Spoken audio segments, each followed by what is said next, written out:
Ya baik, hari ini kita mau ke Polres. Kebetulan ada rekan kita Mas Wahyu, kita mau ngajak ngobrol-ngobrol, mau diajak bincang-bincang tentang motivasi dan edukasi. Oke, mari kita ikutin.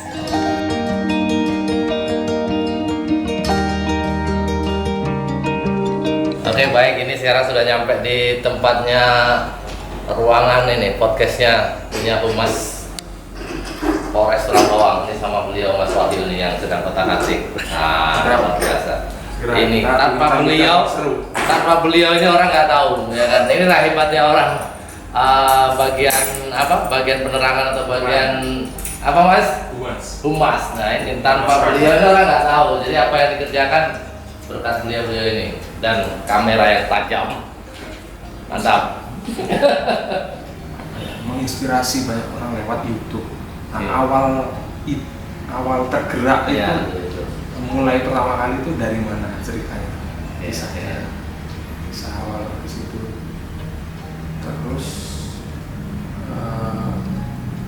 bagaimana memutuskan bertanam Kenapa singkong yang diambil?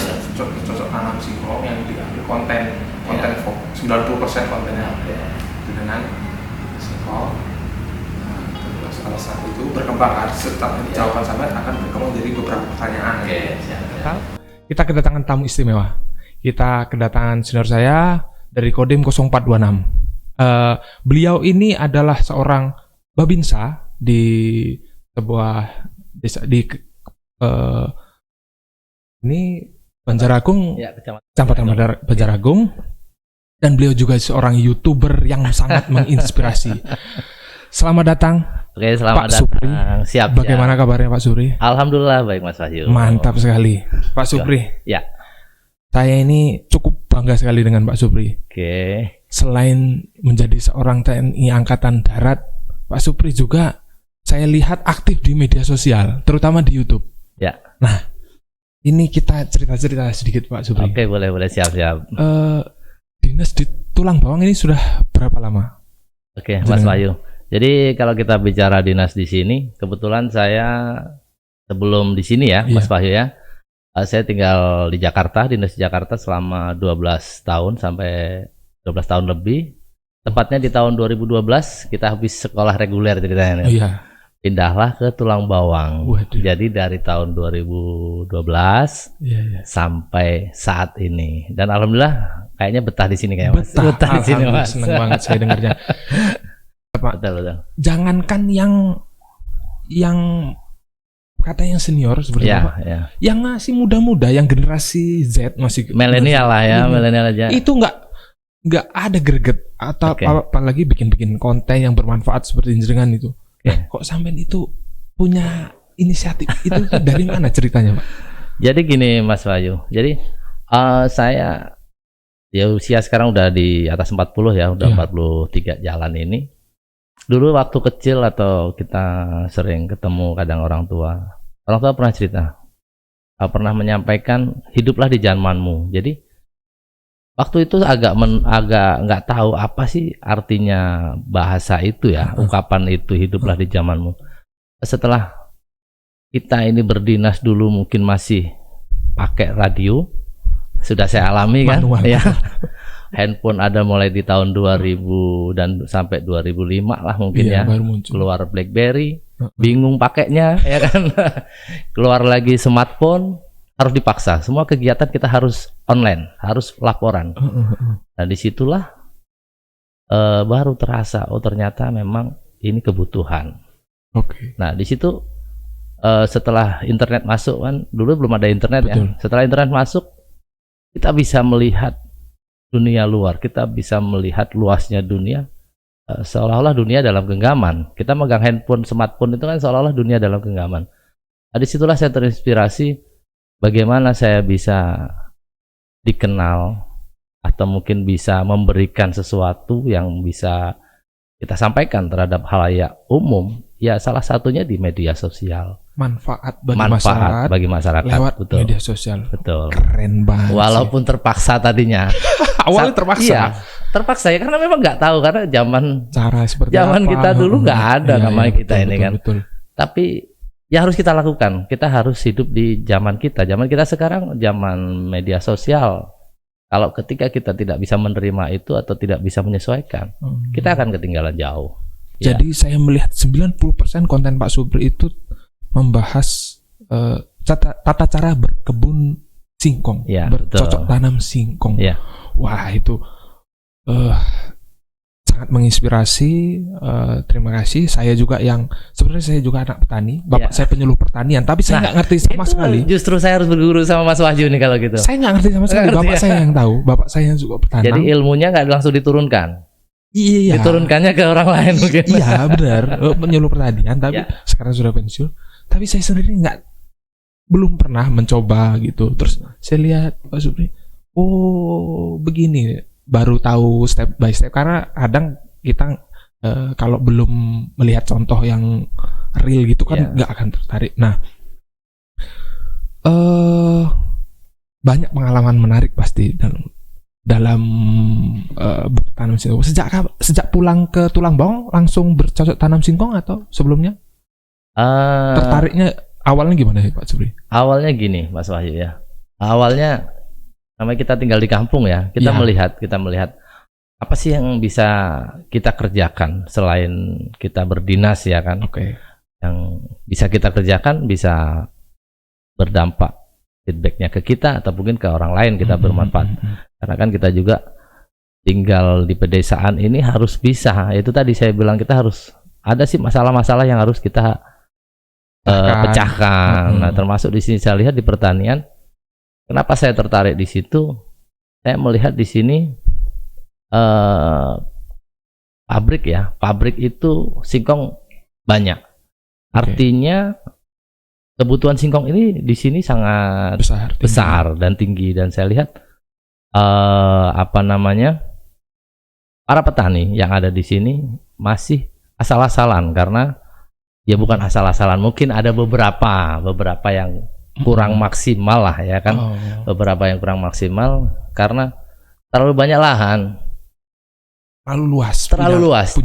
Jadi tidak bicara untuk hasil seminimal mungkin tanaman kita maksimalkan agar hasil maksimal, tetapi banyak kan berapa nanamnya seluas-luasnya tapi hasilnya tidak dipikirkan. Gitu. Di situ saya tergerak. Bagaimana kalau di Tulang Bawang khususnya ini saya bisa andil di situ, saya bisa memotivasi di situ bahwa lahan yang luas ini kalau hasilnya maksimal tentunya sangat luar biasa. Itu menarik sekali. Menarik sekali ya. Sebelumnya waktu di Jakarta atau sebelum itu pernah belajar bercocok tanam atau tanam singkong? Kalau untuk singkong sih pada dasarnya belum ya, tetapi memang saya juga anak petani kebetulan. Jadi ya pernah ikut orang tua melihat ya kan. Nah, begitu saya di sini melihat tanaman singkong itu saya tertarik. Memang awalnya di tahun 2014 saya sudah mulai belajar. Ketika di situ saya belum tahu, saya belajar menanam itu di tahun 2014. Saya nggak punya apa-apa. Namanya kita orang baru pindah, ya kan? Kita baru pindah, kita nggak punya apa-apa. Kebetulan di sini lahan luas. Alhamdulillah ada ditawarin untuk kawan-kawan, untuk rekanan kita. Sewa. Enggak ditawarin aja. Tanam aja Pak. Tanam aja karena luar biasa. Orang Lampung baik. Iya. Banyak orang baik kayaknya. Jadi karena itu tadi, karena lahannya luas, dia bilang kalau mau tanam, mau apa itu ada tanah, tanamin saja. Itu 2014. Jadi saya berpikir apa yang bisa saya kerjakan ini kan? Mau diapain tanah itu kan? Saya lihat, saya tanya dari kawan-kawan. Ya udah Pak, tanam singkong katanya kan. Begitu saya tanam, alhamdulillah di situ awal cerita itu tanah di Numpang. Modal ada yang modalin. Iya kan? Itu kan dari pergaulan tadi. Ini semua tidak akan terjadi jika komunikasi yang harus kita jalin, kita jaga dengan siapapun. Silaturahmi mendatangkan rezeki. Wah, luar biasa. Nah, jadi disitulah menariknya saya ditawarin lokasi, saya ditawarin untuk saya kenal sama kawan-kawan petani yang sudah sukses ya. Saya pengen belajar sih nanam singkong seperti apa. Oh ya udah Pak, tapi mohon maaf saya modalnya nggak ada, saya bilang kan seperti itu. Akhirnya ya oke, kata kawan kita, udah nanti saya bajakin. Terus nanamnya udah saya tanemin anak buah saya. Kata saya, ini luar biasa. Begitu hasil endingnya rupanya ada. Ini Pak, sisa dari biaya modal sekian. Ini hasilnya buat Bapak. Wah, nanam berapa luas waktu itu? Kebetulan waktu itu 2 hektar. 2 hektar langsung. 2 hektar langsung. Pertama, kasih numpang. Panen berapa bulan? 8 bulan ya Pak? 8 bulan. 8 bulan Ya. kemudian panen. Betul. Terus, mohon maaf, panen berapa ton itu? Waktu itu karena saya hanya semua dirawat sama orang ya. Iya. Saya belum turun langsung. Itu alhamdulillah masih panen ketemu per hektar 22 ton ya. 44 44 ton. Sisa-sisa modal ya alhamdulillah masih ada kebagian sekitar ya 16 juta waktu itu. Itulah pernah saya dibilang dikasih pesan sama bapak saya. Usaha itu nggak pakai modal. Ya. Usaha itu nggak pakai modal. Modalnya cuma dengkul. Kalau kamu nggak punya dengkul, dengkulnya kawanmu pinjam. Iya. Nah, ini terbukti. Ini terbukti dengan kisahnya Pak terbukti Supri dengan tadi. ya dengan saya terbukti. Iya kan? Ya. Terbukti. Betul. Tapi semua nggak berjalan jika tanpa komunikasi yang baik, Ya. tanpa silaturahmi yang baik. Betul. Luar biasa. Ya. Nah, terus sejak saat itu ketagihan dong, jenengan. Ya, jadi yang uniknya lagi di ketagihan saya itu Mas ya. Saya mengalami kehancuran di tahun 2017. Ini yang mana? Ya. Jadi saya udah mulai belajar. Habis itu kan Nafsu. bukan nafsu, kita kembalikan lah tanah itu karena mau dipakai kan. Oh iya, punya Akhirnya orang. kita nyewa nih kan. Sewa akhirnya. Punya uang 20 juta kita sewa segala macam 2 hektar. 2017 hancur. Karena saya belum tahu bagaimana strateginya, bagaimana perawatan yang sesungguhnya, lokasi yang kita pilih.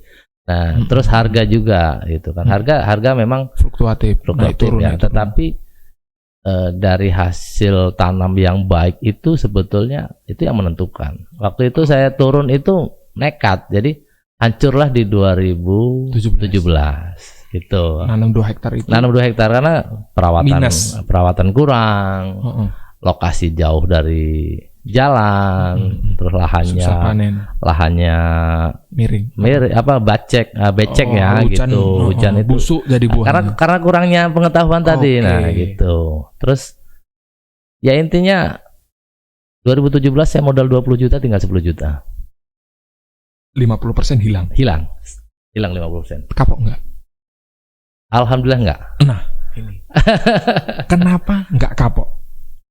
Ya itu tadi Mas Wahyu. Jadi saya juga ini saya sampaikan ya. Kenapa saya nggak kapok ya kan? Karena ketika kita mengalami suatu kehancuran ya kan, kita mengalami kegagalan. Itu ya ini petuah dari kawan-kawan, petuah dari para sesepuh ya kan yang kita kenal. Ketika Anda mengalami kegagalan itu sebetulnya ujian.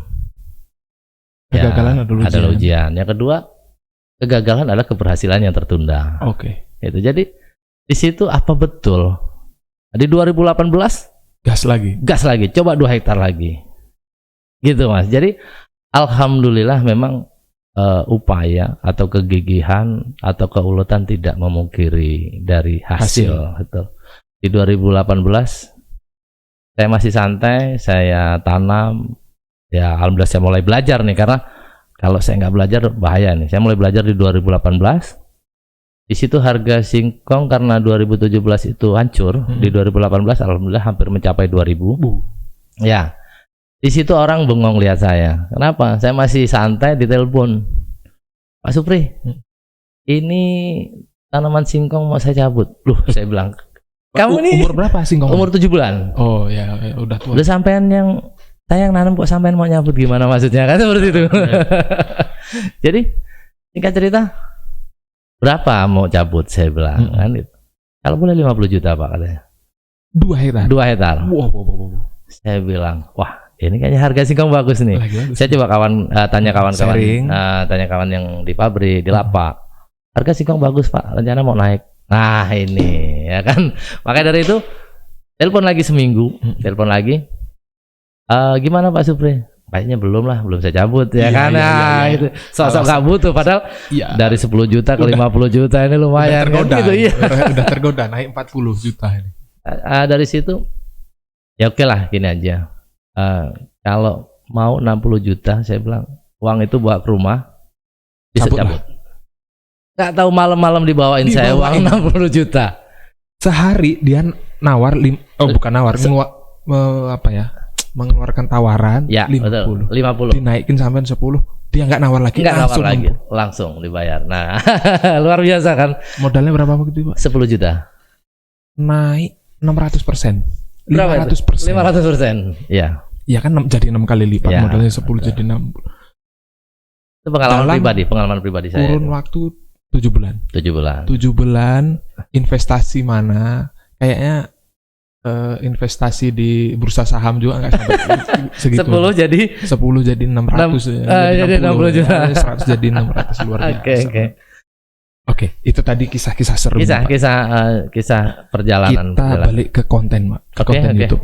Saya kemarin sekilas melihat sampai ada penonton, Ya. subscribernya, Ya, subscriber gitu, ya. datang untuk belajar. Bahkan ada ibu-ibu dari Jakarta, Ya, betul. katanya kebangsaan Vietnam Ya, ya. betul. Vietnam masih berdarah Vietnam dan bahasanya pun masih Plekak-plekuk. ya kaku kalau ngomong bahasa Indonesia. Gimana ceritanya? Kok bisa terjadi seperti itu? Nah, disitulah seperti yang saya sampaikan di awal tadi, bahwasanya zaman sekarang ini zaman media sosial yang Ya.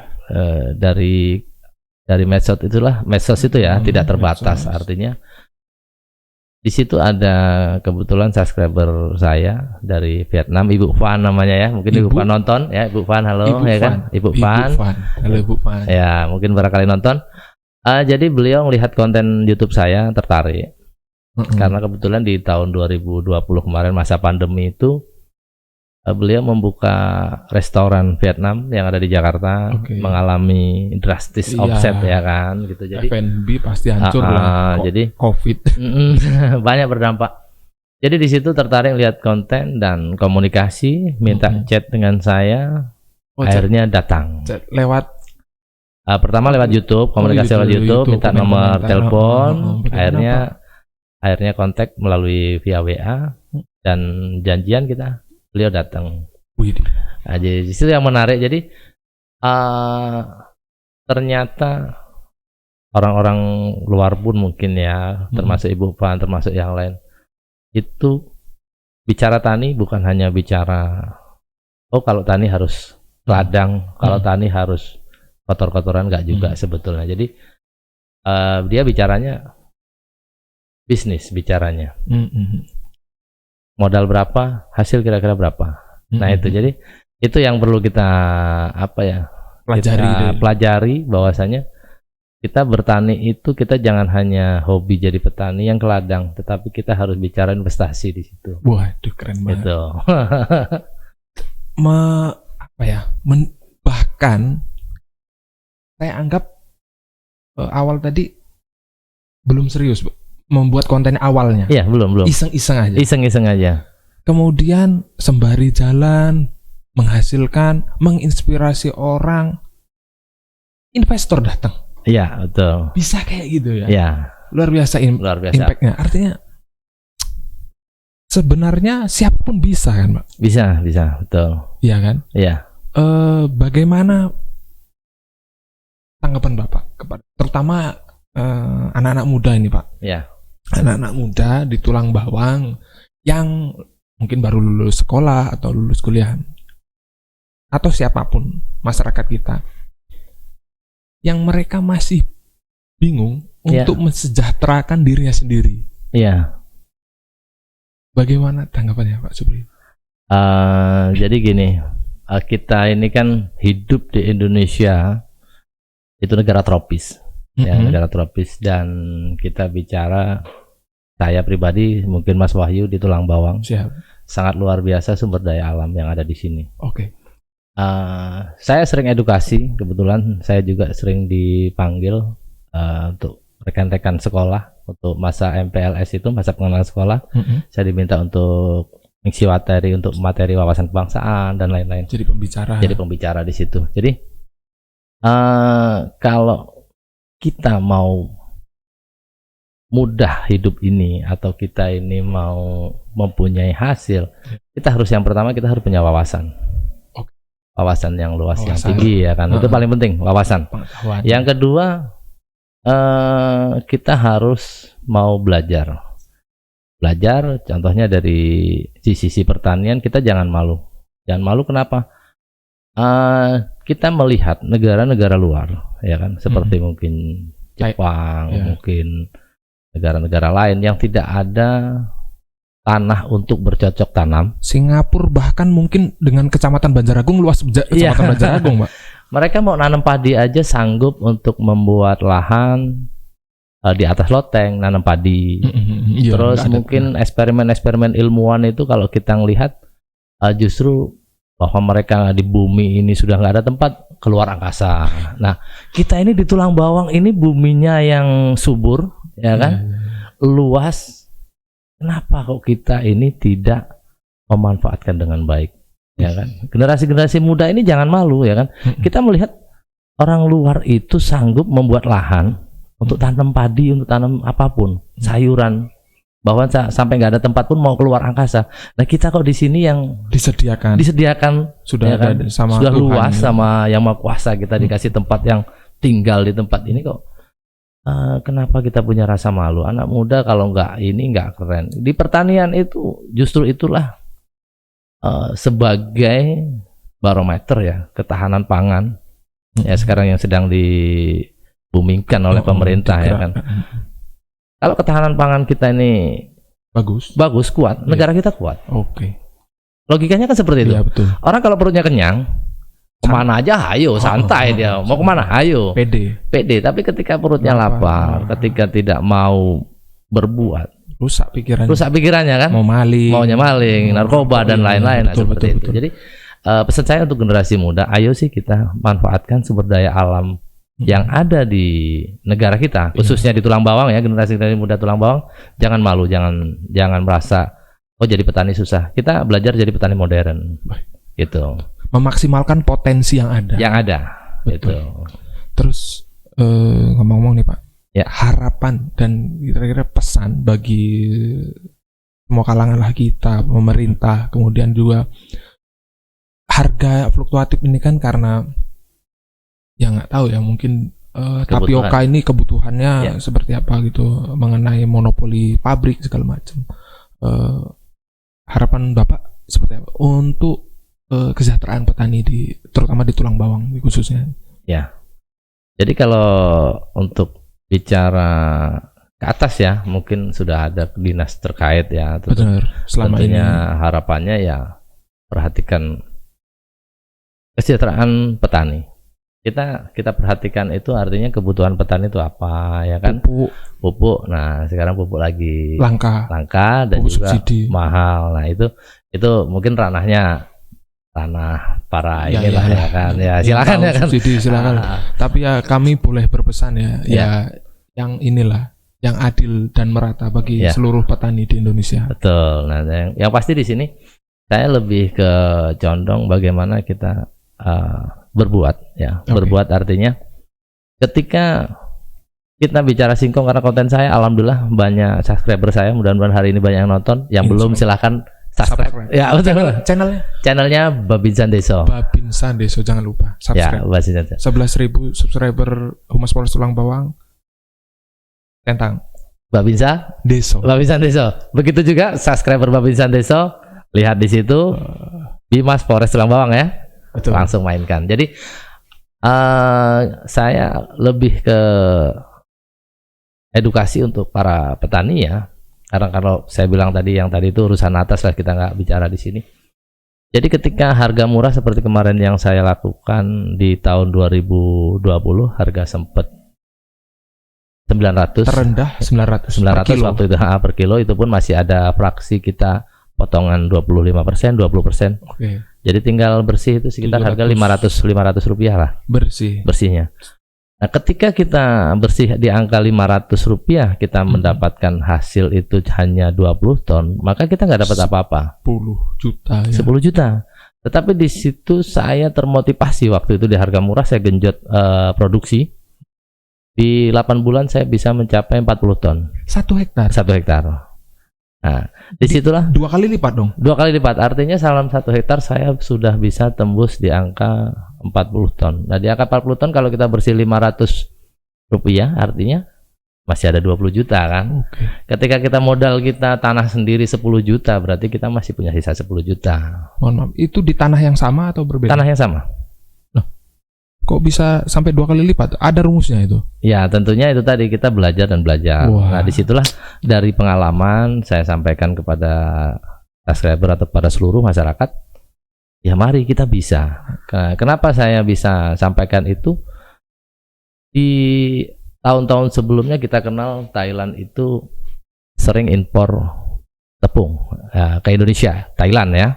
Ya. Nah, Thailand. impor ke Indonesia. Hmm. Dari YouTube itulah saya komunikasi dengan kawan-kawan YouTuber di Thailand. Bagaimana sih singkong Orang di Thailand? Orang Thailand. Ya, ya karena itu tadi belajar. Mereka produksi tapioka juga. Iya, di Thailand itu luar biasa. Oh. Kenapa saya tertarik dan saya kenapa Thailand? Karena Thailand itu impor sampai ke Indonesia, impor tepung ke Indonesia. Sedangkan kita ini banyak singkong banyak. Kenapa? Rupanya di sana per hektar mereka bisa mencapai di angka 80 ton. 1 hektarnya. Betul. 4 kali lipat dong. 4 kali lipat. Artinya ketika kita nanam di sini 4 hektar, mereka cukup tanam 1 1 hektar. hektar. Nah, ini yang ingin saya sampaikan di masyarakat Indonesia. Oh, ada itu rumusnya di channelnya jenengan ada itu. Ya, nanti saya lagi eksperimen bertahap ya, tapi saya yakin bisa. Dan mungkin kalau di sini ada yang lihat ya, mungkin di sini ada yang lihat para pakar-pakar pertanian, itu tugasnya untuk mengedukasi ke ke para petani. Bisa, saya yakin bisa. Itu makanya saya tertarik ketika kita 1 hektar kita nggak usah bicara 80 ton lah di Indonesia, tulang bawang 40-50 ton. Udah gede. Di harga sekarang itu Mas Wahyu ya. Berapa saat? Kalau kita harga sekarang itu di PT-PT tertentu, PT-PT yang ada ya, itu bersih di angka 1.000. Bersih 1.000, Ya. artinya mungkin 1.300, 1.400. Harga kan sekitar 1.330, 1.400, kita potong 20%, ada 20%. Itu rata-rata harga 1.000. Bersih. Oke, 1.000 kita harga bersih dari perusahaan, kita potong pekerja untuk mobil untuk yang cabut mungkin sekitar 200, masih sekitar 850 lah. Ya kalau 1.000 sekian, sekitar 800 sekian atau mungkin taruh 800 saja. 800 rupiah per kilo ini kalau kita dapat 40 ton kan sudah lumayan. 24 juta. Nah, 24 juta kan. Kita modal kalau 10 juta aja udah bagus. Per hektar rata-rata 10 juta. 10 juta. Berarti itu kan sudah sewa lahan. sewa lahan taruhlah 4 juta, kita ambil 14 juta lah. Oke. Berarti kan masih ada 10. Oh iya. Jadi sekarang kalau per hektar kita bisa 10, kalau pengen gajian 100 juta, ya 10 hektar. 10 hektar. Bisa nggak kira-kira? Luar biasa. Bisa kan? Bisa. Nah, seperti itu. Jadi inilah yang ingin saya sampaikan. Nggak harus kita itu bertani itu kita harus tangan kita kotor. Sekarang udah zaman teknologi kok. Banyak alat, banyak apa. Dan di situ juga senangnya saya bisa banyak binaan-binaan saya di bawah. Alhamdulillah itu sudah hasilnya sudah banyak meningkat. Terus juga saya bisa lingkungan saya, tempat tinggal bisa bekerja, kita bisa memberikan pekerjaan sama mereka. Nah itu di situ senang rasanya, itu kita bisa membantu kesulitan lingkungan kita di situ. Saya senang sekali di situ. Tidak hanya memberi manfaat pada penonton, tapi orang-orang di sekitar ikut merasakan. Ya. Luar biasa sekali. Terus apa sih Pak? Pak Supriyono yang sekarang ini Ya. pasti ada sosok-sosok yang menginspirasi atau mungkin pesan-pesan orang tua dulu Ya. yang bisa di-share kepada penonton kita semua. Gitu ya. Oh. Jadi pesan yang paling teringat Iya. oleh Pak Supri ini pesan apa itu Pak untuk kita semua ini? Untuk di Indonesia sendiri, saya itu sering membaca kisah Bob Sadino. Bob Sadino, Ya, pengusaha Lampung juga itu. ya pengusaha Lampung. Itu yang luar biasa. Sering saya lihat kisah-kisahnya, ya kan, Bob Sadino. Orang selalu bilang, bro, buka usaha lah. Usaha kan butuh modal, butuh uang. Itu yang selalu terucap sama kalangan anak-anak. Sedangkan sama beliau dibalik. Kalau mau uang, ya usaha. Nah, jadi intinya kita berbuat, jangan kita bicara uang. Ketika kita bicara uang, kita mau baru memulai usaha, itu hal yang salah. Itu menurut beliau, dan saya terinspirasi. Disitulah makanya saya berbuat. Begitu saya berbuat, ada orang menawarkan. Ketika kita bisa dipercaya, orang akan menitipkan, akan memberikan Ya kepercayaan berupa apapun itu, ya, termasuk modal dan modal, lahan, dan lain-lain. Nah, jadi kita jangan selalu bicara mau usaha butuh uang, mau uang harus usaha. Itu harus kita balik. Usaha dan menjaga kepercayaan. Itu paling penting. Mahal banget. Nah, itu kejujuran. Seperti yang Mas Wahyu tadi bilang, kata orang tua, mau usaha nggak harus pakai modal kan? Betul nggak? Bisa pakai dengkul. Pakai dengkul. Nggak punya dengkulnya dengkul kawan. Nah, seperti itu. Jadi situ yang menarik dari beliau, saya selalu lihat bahwasanya memang di kalangan kita ini banyak mungkin ya kurangnya edukasi, kurangnya motivator untuk membangkitkan semangat biar kita ini bisa mengelola sumber daya alam ini dengan baik, atau apapun bisa dilakukan. Jadi sekali lagi pesan saya, mungkin ya itu tadi yang saya sampaikan dari salah satu tokoh inspirator itu, asal inspiratif saya itu, kalau kita mau uang harus usaha.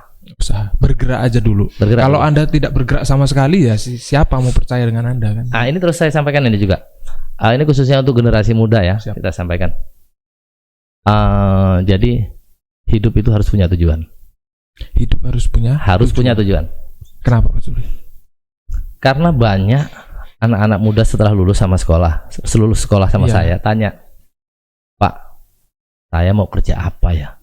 Loh, you yang punya badan, you yang punya ini kok tanya, bingung, ya kan? Mau kerja apa? Gimana saya, ya kan gitu? Kecuali kalau you bilang, Pak, saya mau kerja ini, saya punya kesulitan, apa yang harus saya lakukan? Mungkin itu akan. Tapi kalau orang dia menanyakan itu, Pak, saya mau kerja apa ya biar enak, biar banyak duit, berarti hidupnya kan nggak punya tujuan. Jadi untuk generasi atau siapapun ya, mungkin ini bisa dipakai, kalaupun enggak apa-apa. Orang hidup yang pertama harus punya tujuan. Ketika kita punya tujuan, ya kan, suatu saat pasti akan sampai. Nah, jadi kalau nggak punya tujuan, kapan nyampainya? Karena jaraknya jelas, tujuannya jelas, terukur. Nah, misalnya saya sekian tahun saya pengen, kalau anggota mungkin saya pengen sekolah, kalau orang biasa mungkin saya pengen punya apa, itu pasti akan tercapai. Perkara waktunya itu tergantung dari usaha kita. Oh betul. Seberapa keras kita usaha. Nah, pasti, tapi yang jelas ketika kita hidup punya tujuan, pasti kita akan sampai. Itu, ya kan? Harus jelas punya tujuan. Tujuannya harus jelas. Dan hidup itu. Dari pesan sebelumnya, Anda harus berusaha dan berdedikasi dengan memiliki kejujuran, karena dengan dipercaya tanpa modal pun Anda akan banyak orang menitipkan kepercayaan dan modal itu dengan kita untuk menjalankannya. Wah, termasuk subscriber saya Bu Van itu sampai bilang, Pak Supri, tolong saya carikan 20 hektar, saya mau tanam di tulang bawang, ya kan, Pak Supri atur bagaimana biar nanti biayain dari saya semua. Cuman waktu itu penawaran itu karena saya juga masih binaan-binaan kita ini ditanamin sendiri, saya belum bisa ngasih keputusan. Nanti saya coba, ada nggak sih yang bisa disewakan gitu kan. Jadi sampai segitunya, ketika kita mempunyai mempunyai kemampuan atau mempunyai kredibilitas yang baik dan mempunyai kepercayaan, orang nggak akan ragu-ragu. Jadi itu yang paling penting, bagaimana kita ini mau maju, ya kan, kita harus punya kemampuan, skill, atau kita harus mengasah kemampuan dan juga kepercayaan sama orang. Kita harus betul-betul jaga itu. Tingkatkan skill dan Anda akan dihargai lebih. Nah, betul. Waduh, Itu pesannya jadi keren banget. Terus ini ke depan ini Pak Supri rencananya apa nih setelah makin banyak yang nonton, setelah ya semakin banyak orang positif lah. Ya. Bagaimana harapannya? Harapannya yang jelas saya ingin semampu saya ya. Saya tidak bicara Memberi terlalu luas ya. Edukasi lah, tetap memberi. Saya edukasi. ingin bermanfaat untuk semua orang. Mantap. Ya, jadi kalau para mungkin tokoh-tokoh ya agama atau apa, sebaik-baiknya orang adalah orang yang bermanfaat bagi orang lain. Ya, itu yang ingin saya sampaikan gitu.